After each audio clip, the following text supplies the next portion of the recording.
If ye are not one, ye are not mine. This one's right up our alley. Approaching Zion, come follow me, Doctrine Covenants 37 through 40. That was like the fourth take of that intro. Fourth take within like 15 seconds, man. We are a very professional operation here. We really know what we're doing. And we didn't pray hard enough. No, I think our prayers are usually pretty good.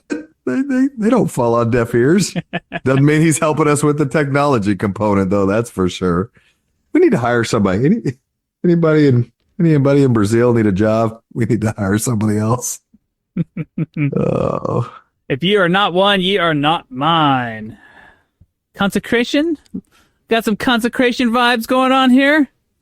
I'm for it. Yeah, that's going to be like 80-90% of what we're talking about, which I know people probably get tired of us talking about consecration, but nope. Man, it's still, after all this time, people don't get consecration, dude. I feel like it's still misunderstood.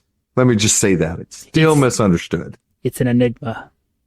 It's wrapped in a, how's it go? Wrapped in a riddle. Wrapped in a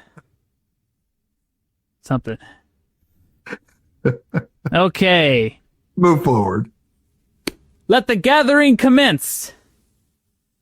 A commandment I give unto the church. It is expedient in me that they should assemble together at the Ohio, against the time that my servant Oliver Cowdery shall return unto them. Behold, here is wisdom, and let every man choose for himself until I come. Even so, amen. So, we got some interesting grammar going on here. I was like, I think this is a insight that some of these, the Lord was still using Moroni to deliver some of these revelations. Assembled together at the Ohio. That's possible. I'm not going to fight against it if that is the case. If that was racist, but I apologize.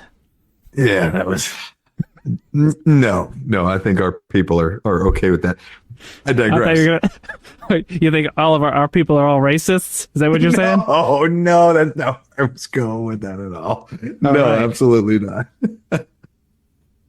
We're focused on spirit of Allah here. Spirit of Allah. We're not worried about the peripheral things that don't matter. So the Come Follow Me manual says, it's talking about the early saints, and they were all like gung-ho, right? Like, hey, church is being restored. They were all for it.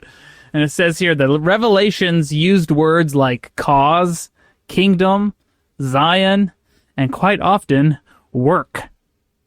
That may have been part of what attracted people to the restored church. The work. They thought, you know what I need in my life? More work.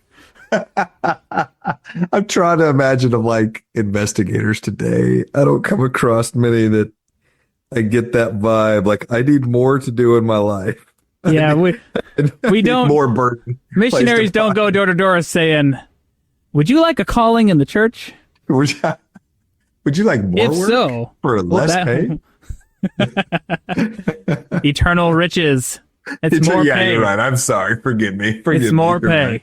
That's the secret that you have to accept. That's what we're talking about today. Quit teaching that false doctrine. Forgive me. But what it does show, though, is that these converts to the church, they were looking for something, like they were looking to be active participants. They weren't looking just for a philosophy. They were looking for the kingdom of God. Right? They were looking to be part of it. So these revelations about the cause and the kingdom of Zion, like, it was exciting because not only was it happening in real time, the restoration, but the revelations were saying, like, we can all like partake and participate in this restoration and in this process. And really, that hasn't changed. I mean, to this day, President Nelson, what's he talking about? Gathering, right? Mm-hmm. The gathering. Thank you for watching. If you found this content spiritually enlightening, please like, comment, and subscribe. Like the gospel, these little things make all the difference, and it helps the algorithm push out better content for everyone to enjoy on YouTube.